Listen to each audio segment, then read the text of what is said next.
Hello, once again. I have a thought experiment that I'd like you to consider. Let me give you the origin of this, and then we'll go from there. This started when someone that I know, in a lighthearted sort of fashion, said, "So, have you hypnotized anybody to change them from one political party to another?" And my response, because I think he likes to bait people on political issues, was, no, they don't charge, I don't get paid for that. And I laughed it off. Then I started to think, how would someone affect someone's beliefs in that level? Now, what I came up with is not something that would necessarily do that to the degree that it's implied, but it would probably make someone start to think a little more deeply about the things they hold convictions toward. Here's what I would do. The first thing I would talk to them about is about how we have cognitive biases. These are things that limit our choices without us even knowing we're limiting our choices. A good example is if someone you don't like says something, because you don't like this person, you're less likely to trust it. And the opposite of that is true. If someone you just appreciate and admire says something, it may not be true, but you're more likely to trust it. And then a third, one of my favorite cognitive biases is called the IKEA bias. It comes down to when you put effort into building a crappy piece of furniture you get from IKEA, you tend to value it more. You tend to estimate its price more than if you get the same crappy piece of furniture already assembled. So we have a huge number of cognitive biases that limit us in this way, and we don't even know what they are. So just consider all the things that limit your ability to make choices, and especially consider the things you're not even aware of. There's a lot of them. The second thing I would point out is a technique that anytime we as human beings are either threatened or angered or put on the spot, our cognitive thinking almost stops. And this is a technique that's used in military and police interrogations. You make someone feel threatened and they stop thinking long term. In other words, you're only concerned about what your decisions will gain you in the present. Consider that. You stop thinking of the long-term consequences of your choices. You only think about the immediate consequences of your choices. This happens when you're hungry.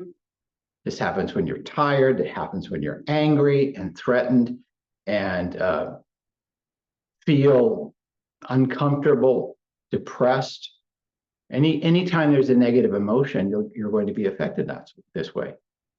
Now, military interrogators and police interrogators are not the only ones who know this. Marketers and politicians also notice this. Consider how a politician has made it so that you feel threatened by something. It doesn't matter if you're on the right. It doesn't matter if you're on the left of the political spectrum. If you feel threatened or you feel angry, all you want to do is respond. In other words, this is our nature. Our nature is to make a choice based on our emotions and then justify it by reason.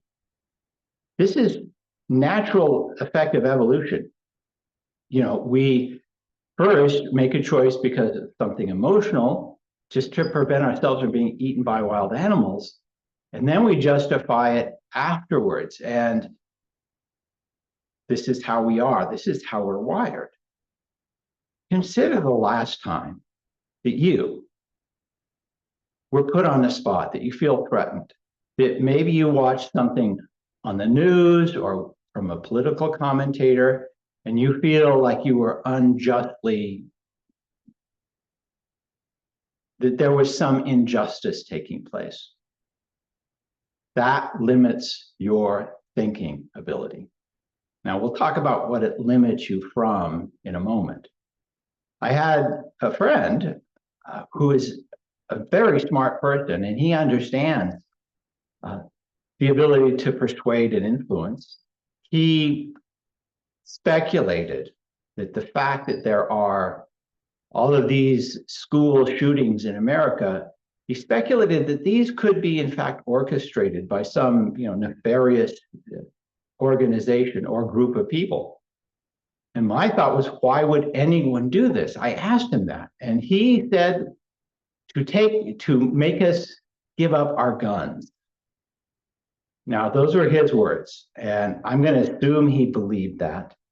But what it made me think is, he's responding to being threatened. He's responding to feeling as though his rights to have a firearm is going to be taken away. His cognitive skills are being narrowed.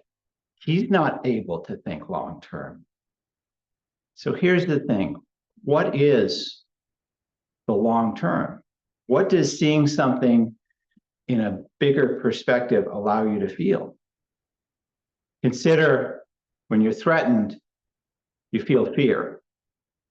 When you are not threatened, when you're able to think long term, you can think in terms of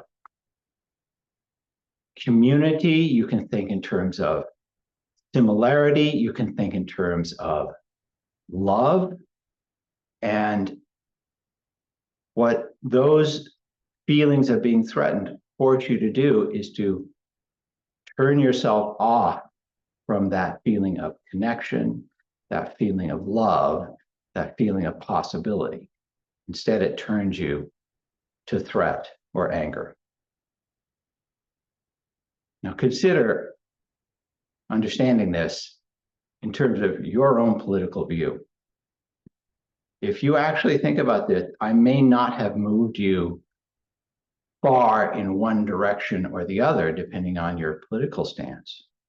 But I would suspect, if you really think about it, you've been loosened. You've been able to think how those presentations, how the things you hear in your political discourse, how those things affect you, and really begin to understand the limitations that they're putting you under.